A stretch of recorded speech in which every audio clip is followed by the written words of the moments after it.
Dave Palumbo with an RXMuscle news update. And to help me with that news update, we have the Chief Officer of the Olympia here with us today. I just call my good friend Dan Solomon. Dave, it's good to be here. What does it mean to lift ugly? I keep seeing all this Dave Palumbo lift ugly stuff going on, and I want to know what it's all about. They always tell me I have the perfect face for radio, so maybe I should buy a T-shirt. Yeah, maybe we can make you a lift ugly, Dan Solomon, with like Big Rammy's body on you or something like that. Love it. A friend of mine who's actually became a friend of mine through reptile breeding. I helped his wife compete in a bikini show. I did her coaching, and he said, I have this. He's a real entrepreneur. He wanted to start this company, this clothing company called Lift Ugly. He had an idea, and I said, it's not a bad. It's pretty cool. It's a pretty cool idea. He's like, yeah, can we make a likeness of, maybe if you know a few people, bodybuilders that might want to have caricatures made of their likeness. He goes, of course, I want to make your likeness. I said, yeah, let's do it. Let's see how people like it. And I put it out there. People love it. They've been buying it. I guess I look ugly when I train, and so it's pretty hardcore. And so Dave, people have been buying just about everything you've been selling for as long as I can remember. So I'm not surprised, and I'm sure it'll do great. I wish I was selling it. It's my friend, but either way, it's pretty cool. It's funny because someone sent me one of my clients sent me a mug. They bought a coffee mug with the Lift Ugly Dave Palumbo on it. And I'm like, oh my God, you got to look at me every morning, every time you drink your coffee. All right, let's get down to business, Dan. Once again, you're in charge of the Olympia. You're the chief officer over there, and I've told you this before. Great move on AMI's part to put you in there. I knew you were going to do great with it. You've already been hitting it out of the ballpark. You just brought on Tamra Gundy, who I think was another phenomenal choice to produce the show. How did that come about? Tell us a little bit about what went into that decision. Yeah, so a big part of the Olympia is very much an asset of American media, and in that capacity, there's many components of it. Of course, there's the year-round branding, marketing, licensing that goes into that. I was brought in to sort of oversee the Olympia as a property and in its overall business context, right? So what we needed to do was we needed to identify somebody who had real seasoning, real experience in executing a 5-day event. Now, the Olympia is unique in that it's the only event in the entire category that's held in an arena, right? So when you hold an event of this caliber in an arena, it creates a whole new layer of production challenges and also opportunities. We're able to do things on the production side that other events can't do simply because we are held in a world-class arena. And then you, of course, have the Las Vegas Convention Center component of the weekend, and then there's the hotel piece. So it's a very complex production with many pieces, and we kind of took a quick look at the landscape. There's some great promoters, great event directors around the fitness and bodybuilding community. And then we kept coming back to Tamer, primarily because Tamer has been putting on events around the world for a long time. He does a great job. But one of the parts that appealed us to Tamer is his global reach. Tamer has been putting on events around the world on pretty much every continent for a long time. So there's very much a global component about the business of the Olympia. So Tamer's proficiency and aptitude in global production, as well as just general fitness event production, made him very appealing, and we're excited to have him on board as our producer. Yeah, I mean, I know Tamer since he first started bodybuilding, and I mean, the guy was a super hard worker just when he was competing, and then I know once he took over with his brother, the John Lindsey Productions there, and they expanded. They're in Brazil now. They have the Ireland show. I mean, they're all over the world. I mean, I told him, I saw him. I think I saw him at the Arnold. I'm like, you're Eddie. I don't know how you do it. I said, I thought I work a lot. You must work nonstop. He's like, yeah, but you know what? That's the kind of guy you want in your corner. At the Olympia, that's for sure. Yeah, the addition of Tamer is tremendous. We also brought in Angelica Nebbia, who's been a long-time insider with the Muscle and Fitness and Flex teams, and she's now on board as our coordinator. And really, the Olympia, as you know, you've been around the event for a long time. It's very much a team event, a team production. There are so many components to it, from the logistics that tied to the convention center and the execution of that piece, and then, of course, the AV and the overall stage production at the arena, which we think is the sort of the gold standard in terms of production value. in our industry. So we just have some tremendous people working with us, and we're continuing to grow our team. And yeah, we're excited. I'm excited to work with Tamra. We're learning a lot from each other, and we're full speed ahead at this point. Dan, I know the idea of running the Olympia sounds great on paper, and it's like a nice title, and you know, it's the greatest bodybuilding event in the world. So I mean, kudos to you. That's a great pat on the back. But when it comes down to it, you got to run this thing, and it's a lot of work. And you know, you're not used to doing this caliber and degree and intensity of work on a regular basis. Did you realize how much it was going to be in terms of time commitment when you first kind of agreed to sign on to do this job? No, I didn't. It's a big job, and you know, it's one of those jobs where, and I'm sure you've probably been a lot of the viewers, and you yourself, I'm sure, have had these moments where there are certain jobs where you almost hope they don't offer them to you because you know that if they do, you have to take it. Right, and, right.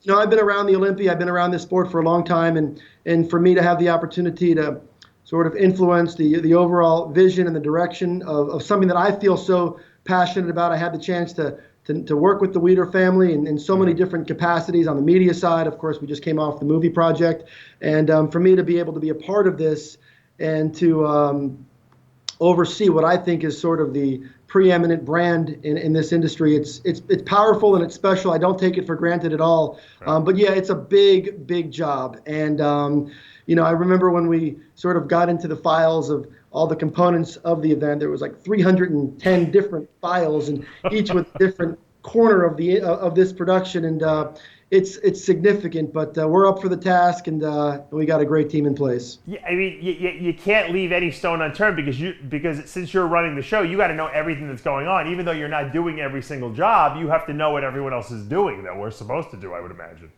Well, for sure. You know, there's many elements of the Olympia that, you know, a lot of us who are bodybuilding fans, all we know is we show up at the arena, we sit down, and we see this event play out. But the business of the Olympia and the inner workings of the production of the Olympia are, you know, significant, and they're extraordinary in nature and very unique. And, you know, all credit is due really to a lot of the people who were involved for many, many years in creating the foundation of the Olympia. The Olympia has grown over the past dozen or so years in significant ways. You know, a lot of credit it goes to, you know, Robin Chang, who did a great job, you know, as the producer of Olympia Weekend for, I think, 15 years. And of course, he's now moved on, but a lot of hard work went into laying the groundwork of where we're at today. But yeah, there's still a lot of work that needs to be done. There's a lot of underdeveloped parts of the Olympia brand, and we're kind of looking to maximize it.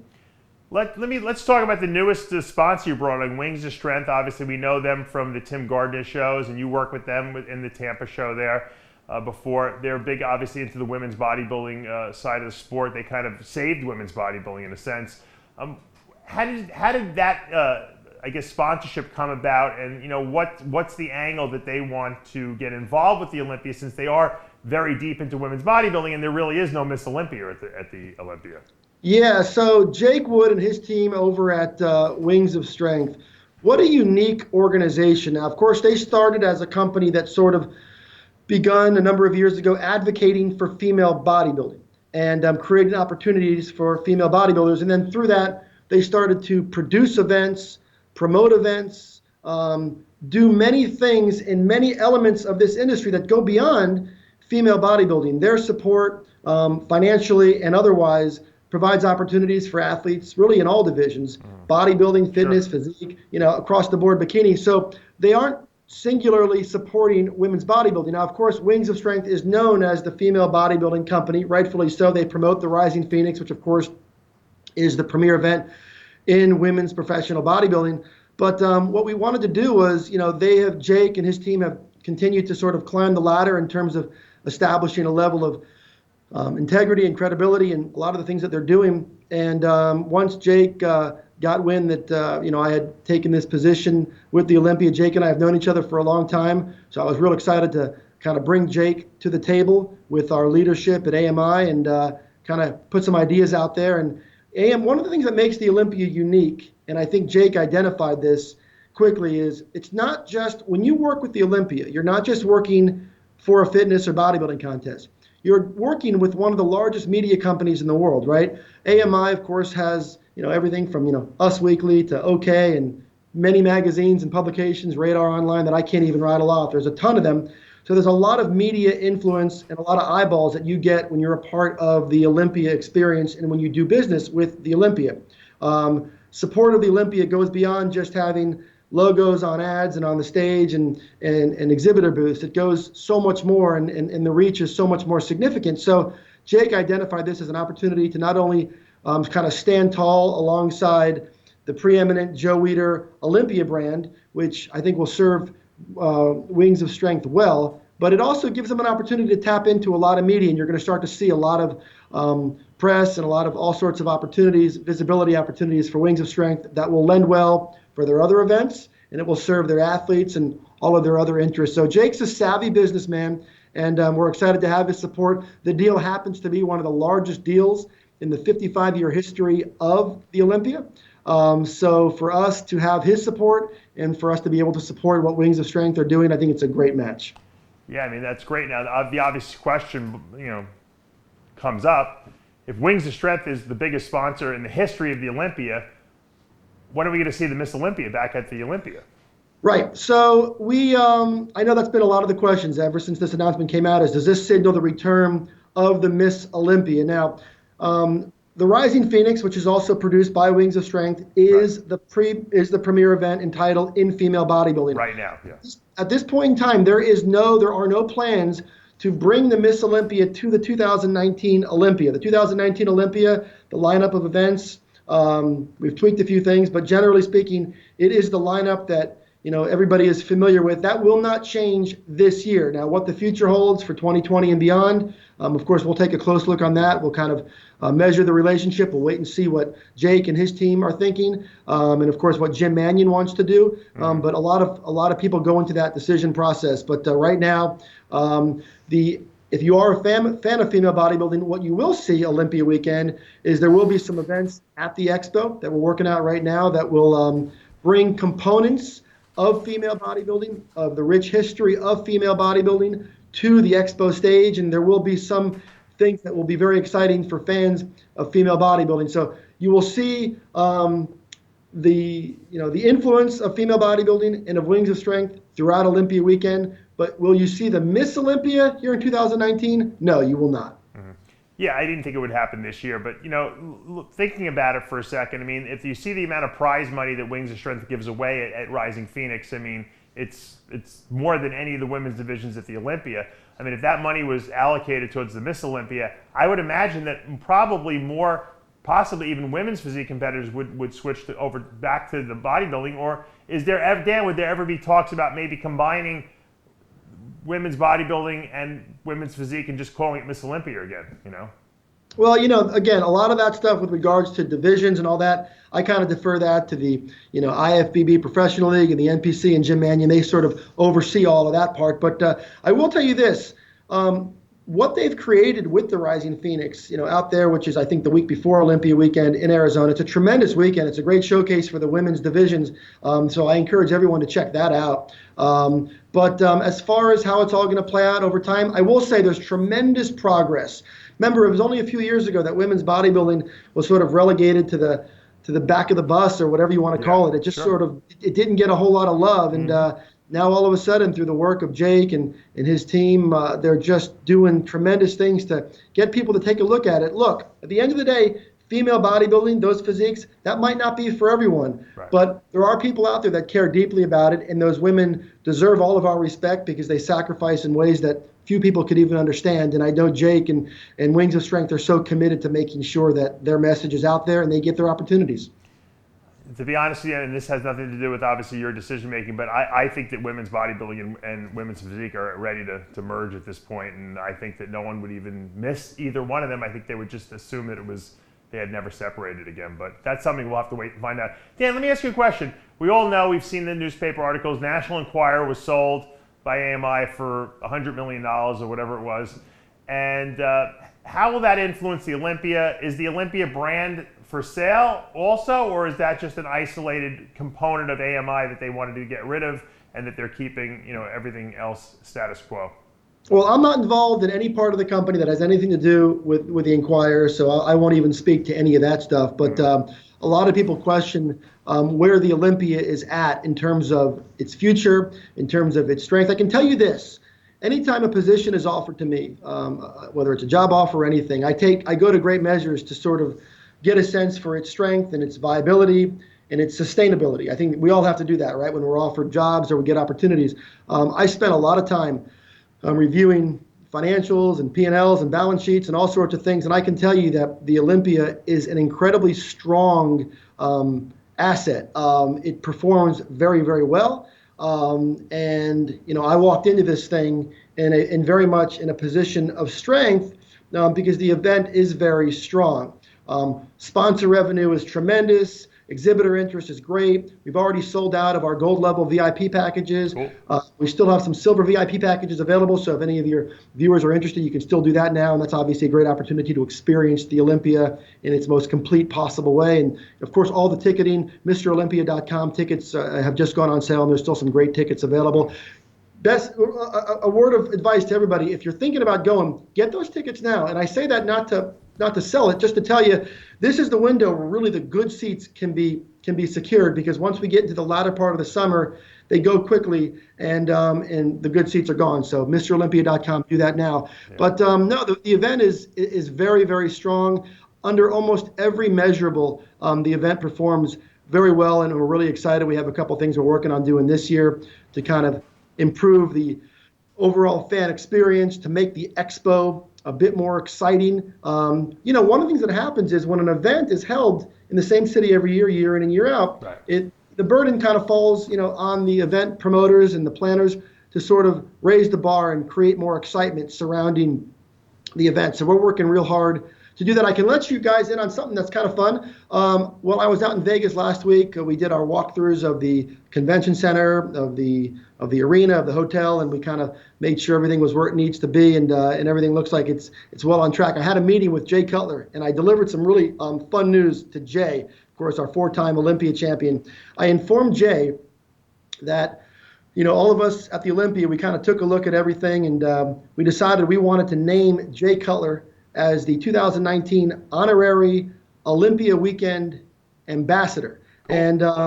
And it's really a cool thing because we're really appreciative of the work that Jake has done to advocate not just for the sport of bodybuilding, but for the Olympia, his work with military and his visits to military bases, and of course his charitable work. Jake has done a ton, and his rivalries with Ronnie Coleman. It's just such a big part of our story and of Jay's journey. So what we did was, the announcement will actually go out today via muscleandfitness.com, and it'll be on the MrOlympia.com website. But we are very excited to make that announcement. Jay, of course, lives in Las Vegas, so it provides us a great presence there to do some promotional efforts. You'll see Jay very visible throughout Olympia weekend in many different ways, so we can connect with the fans. But Jay Cutler is your 2019 Olympia Weekend Honorary Ambassador, and we're excited about the opportunities that could come from that as well. That's awesome. That's awesome. And does that mean that Jay will get free tickets to the show this year? We'll see what we can do. Well, I mean, don't you think all the former Mr. Olympia should be able to get, free tickets to the show, VIP tickets? There's no question that me, look, anybody who knows me knows that the history of bodybuilding is one of the most important components. Sure. It's one of the reasons why my two favorite sports are bodybuilding and baseball, because it's all about the history and there's that connection to the history. So when I see guys that show up, our past champions, I think they should be well taken care of. I think they should be a part of the Olympia experience, and I think fans should bask in sort of their aura and be around all those things. So I love it. And even on the media side, it's funny. I was in Columbus, in March, and I think one of the most satisfying things was on a few occasions some of the members of the media approached me, when they learned that I took this position, and they were excited that one of their own is in this position because I was a media guy. Finally. Right. I'm a media guy, and I understand the importance of covering the event and having the opportunity to cover this event, and I understand the value that the media plays in the success of an event. So I'm going to work real hard to try to build a a healthier bridge between the media side and the event, because it's important that you guys get your opportunities to cover the event. I know how important it was to me when I was in that world, Yeah. and I still am to some degree. So yeah, that was one of the cool things. I appreciated that the media folks recognized that connection, and I'm excited to work with them. What will be the access for top level media like RXMuscle and other media avenues like that? Will there be like a press area where athletes can be interviewed? How are you going to arrange all this and set this up? Yeah, we're still working through the details, but I will tell you that it is important to me that there are ways to cover the event that maybe didn't exist previously. And right now you want to be careful not to overpromise, because there are logistics components. There are things that we have to be mindful of. So I don't want to sit here and start saying we're going to do X, Y, and Z. But I will tell you that the relationship with the media is important, and I'm going to do whatever I can, and I know our team is, Tamra as well, to make sure that the Olympia is welcoming of the media in ways that maybe it hadn't been in the past. And what about welcoming in terms of, like people sit in their seat with their cell phone, streaming the show and taking video? Is that going to be an acceptable practice now, given the fact that our current social media, world, everyone does that everywhere, Yeah, look, there's all sorts of contractual deals and legal things that go on. And look, let's face it, the Olympia is an expensive production. It's one of the most expensive productions, if not the most expensive production in this category. And in order to execute an event of this caliber, sponsorships and deals and certain types of rights deals need to be made in order to cover the tab for putting an event on of this caliber. So to answer your question, of course, we want to provide as much freedom as possible, but we also have to recognize that if we can't generate revenue and provide the protection that certain outlets are paying for, there is no event. So we have to make sure that we recognize the importance of the business of the event as well. Well, look at the Arnold as an example. The Arnold Classic, has had video rights that they sold, and Aaron Singerman bought them, actually, our good friend, mutual friend, and yet they allowed video coverage of the show by anyone, from media to people in their seats, and because they understood, and even Arnold was there, streaming from his phone. So I mean, I think people at this point see the value of that. It doesn't detract from the live streams or the other stuff that the actual production does, because that's going to be a higher caliber and higher quality. So in today's day and age, it almost seems like it doesn't even matter anymore. Yeah, the world has changed, right? When you go to concerts, nobody tells you to put your phone away anymore, right? No, they don't come and beat you up in the back room if they catch you with a camera or something like that. Yeah. Right. But you know what, with Dave, with your track record, if it's not the camera, you'll do something to get yourself put in the back room, right? Yeah, exactly. No, but you know what I mean. It's like you're not like a criminal anymore, because everyone does it, because that's just the way it is, and it doesn't seem to affect anyone's business model at all, because it's just assumed that everyone wants to be a videographer on their Instagram account. That's just the way it is nowadays. No, of course. But no, we'll make sure everybody knows what they can and can't do. But we get it. I mean, look, the Olympia is not oblivious to where the world is at right now, and we try to be as sensitive as we can to it. Kai Greene, where are we at? Special invite? Yes, no, maybe. Yeah, I wish I could tell you I had some news there. I did. It's no secret that I did meet with Kai. We had a great meeting. I really enjoyed talking to him.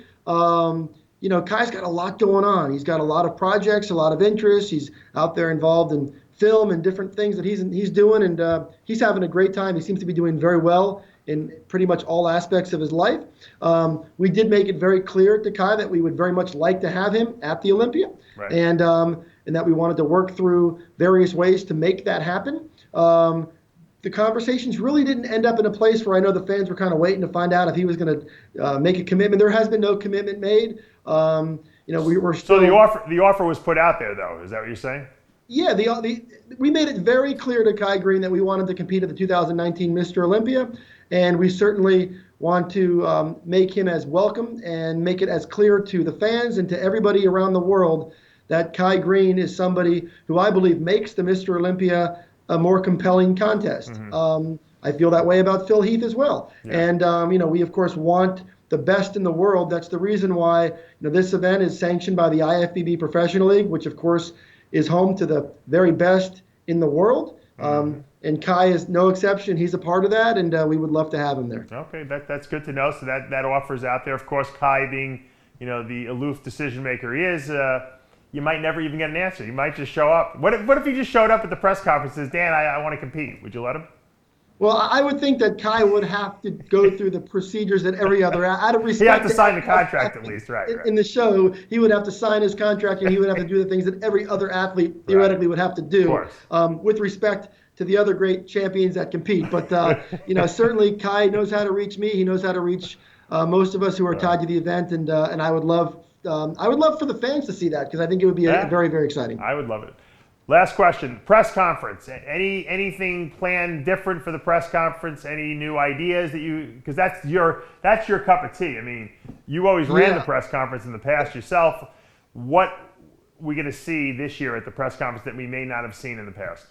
Yeah, well, the press conference, like you said, is near and dear to my heart. I had the privilege to host it for a couple of years with Bob Ciccarello, and there is no question that it is on the list of things that can be more exciting, that can be more interesting.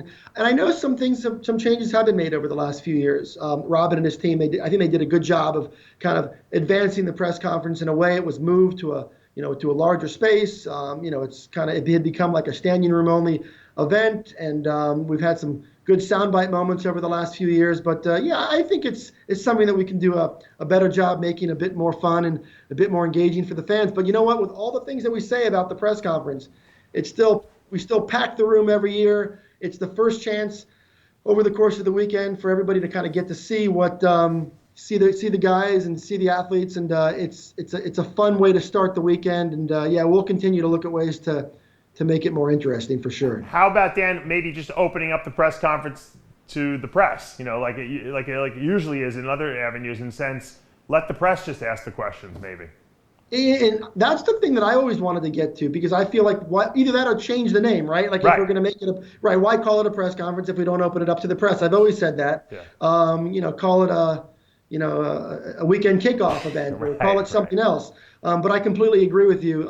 I think over the years when we tried doing that, a lot of the questions, were along the lines of, how many grams of protein did you consume last week, or talk about your carb manipulation. And it wasn't the most fascinating conversation for everybody. So, you're damned if you do, you're damned if you don't. Sure. But I certainly wouldn't mind having a situation where there's maybe some certain members of the media that you feel like they can deliver some fun questions and kind of open it up a little bit. But I wouldn't be opposed to that at all. Sure. Now, one other thing I wanted to ask you about the judging. Obviously, the judging is left up to the judges, but how about, a lot of people have suggested, myself included, that possibly having transparency on the judging. Being able to see the judges' scores projected, maybe after pre-judging is over, at the finals, so that it kind of becomes a little bit more suspenseful. The people watching can kind of see how close it is. Would that be something that the Olympia production team would consider doing? Let's just say we have the technology to support just about anything, right? But when it all comes down to it, there's a time-honored, long-standing way that these events are judged. Steve Weinberger and his team, they do a great job of judging the event. And look, if anyone ever came to me and they wanted to explore new ways to execute the judging process, we would listen and we would all be open to it. But right now the judging system is what it is. I will tell you, we enjoyed great success last year with the Fans' Choice Award, of course, won by Ruli Winkler. That turned out to be an exciting part, and it kind of gave the fans a voice, and we were very transparent with the way that those scores and those points were shared. We're going to bring that back this year, and we might even add a couple other layers to it. We're talking about that. But, the judging for the Olympia, it seems to work, and at this point, there's no plans to change anything on that front. Well, Dan, it sounds like you got your work cut out for you. I know we're getting down. Next month is going to really start the countdown process. And like Dan had mentioned earlier, if you guys are looking to go to the Olympia, look, I've been to many, many Olympias. The Olympia experience being there is way different than watching it at home on a live stream. The energy is so palpable in that theater. If you're a fan of bodybuilding, you got to go to the Olympia. I mean, that was something that I went to for many years, and I had to pay when I was originally, before I became a someone, so to speak. And it was something that I looked forward to. It was like going to Disneyland for me. And so, like I said, for fans of bodybuilding, it's something you can't really miss. And the expo is awesome. And I know now that you're in charge, Dan, I know it's going to be that much better. So congratulations once again on what you're doing. Keep up the great work, and keep us informed of any new developments. We'd love to hear about it and obviously showcase it. They will do that. And I'll just add, I know we've gotten a lot of inquiries lately because, because of the changeover, we did set up an email account, contact@mrolympia.com, if anybody wants information about some of the remaining exhibitor opportunities. I did mention VIP tickets are on sale as well as arena tickets. The expo ticketing, it's a separate transaction, and it's all right there in the ticketing tab at mrolympia.com. So you guys can check that out, and I'll look forward to seeing all you guys at RXMuscle at the Olympia this year. And I recommend that people buy your expo tickets specifically ahead of time. Don't go there and buy it the day of the show, because you'll be on a line a mile long and you're going to ruin the whole experience for yourself. So don't be cheap. Just get it ahead of time, especially if you know you're going. It's a no-brainer. Good to be here, Dave. Thanks for everything, bud. Thank you, Dan. All right, that was Dan Solomon with an update on the Mr. Olympia competition. And I'm Dave Palumbo with another RX Muscle News Update.